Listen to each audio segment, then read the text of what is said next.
இன்னைக்கு டேஸ்டியான ஒரு சட்னி பண்ண போகிறேன். ரொம்பவே ஹெல்த்தியான ஒரு ரெசிபி. முருங்கைக்கீரை வச்சு சுவையான சட்னி எப்படி செய்கிறதுன்னு இந்த வீடியோவில் பார்க்கலாம். ஃபர்ஸ்ட் ஒரு பேனில் 2 டீஸ்பூன் எண்ணெய் ஆட் பண்ணுறேன். அதில் 1 டீஸ்பூன் மல்லி, 1 டீஸ்பூன் உளுந்தம்பருப்பு, 1 டீஸ்பூன் கடலைப்பருப்பு, 2 பச்சை மிளகாய், 7 பல் பூண்டு, ஒரு சின்ன பீஸ் இஞ்சி, 2 காஞ்ச மிளகாய் எடுத்திருக்கேன். இதெல்லாம் சேர்த்து ஒரு 2 நிமிஷம் வதக்கலாம். நம்ம சேனல்ல இதுக்கு முன்னாடி வெண்டைக்காய் துவையல் பண்ணியிருந்தேன். அந்த வீடியோ நீங்க இன்னும் பார்க்கலைன்னா அதோட லிங்க் கீழே டிஸ்கிரிப்ஷன்ல இருக்கு. மறக்காம அந்த ரெசிபியும் போய் பாருங்க. இது 2 நிமிஷம் கிட்ட வதக்குனதுக்கு அப்புறம் இதுல 8 சின்ன வெங்காயம் சேர்த்து வதக்கலாம். நம்ம சேனல்ல நிறைய குக் வித் கோமாளி ரெசிபிஸும் பண்ணியிருக்கேன். அதோட லிங்கும் கீழே டிஸ்கிரிப்ஷன்ல இருக்கு. வெங்காயம் கொஞ்சம் வதங்கினதுக்கு அப்புறம் இதுல 1 கப் கிட்ட முருங்கைக்கீரை சேர்த்து வதக்க போறேன். இது ரொம்பவே ஹெல்த்தியான ஒரு ரெசிபி. இது பண்றதுக்கு ரொம்ப டைம் ஆகாது. இப்ப முருங்கைக்கீரை வதங்கி இருக்கு.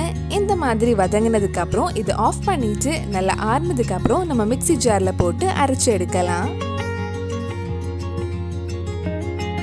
நல்லா ஆறுனதுக்கு அப்புறம் மிக்ஸி ஜாருக்கு மாத்தலாம்.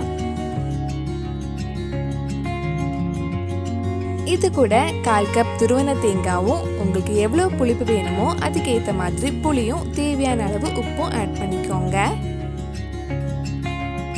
இந்த மாதிரி அரைச்சதுக்கு அப்புறம் இதுல கொஞ்சம் கடுகு கருவேப்பிலை தாளிச்சு போட்டா நம்ம சுவையான முருங்கைக்கீரை சட்னி ரெடி ஆயிடும். தாளிக்கிறதுக்காக ஒரு சின்ன பேன்ல 2 டீஸ்பூன் கிட்ட எண்ணெய் எடுத்திருக்கேன். எண்ணெய் சூடானதும் நம்ம கடுகு போடலாம். கடுகு வெடிச்சதுக்கு அப்புறம் இதுல 1/2 டீஸ்பூன் ஜீரகம், கொஞ்சம் கருவேப்பிலையும் ஆட் பண்ணலாம். கடைசியா கொஞ்சம் காயப்பொடியும் போட்டு மிக்ஸ் பண்ணதுக்கு அப்புறம் நம்ம சட்னியில போடலாம்.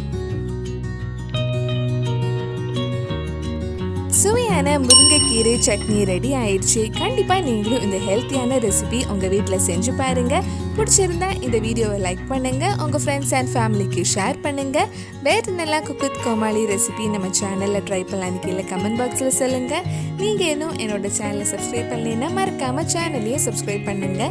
கூடவே அந்த பெல் ஐக்கனையும் ப்ரெஸ் பண்ணா நான் புது வீடியோ போட்ட உடனே உங்க போனுக்கு நோட்டிஃபிகேஷன் வந்துடும்.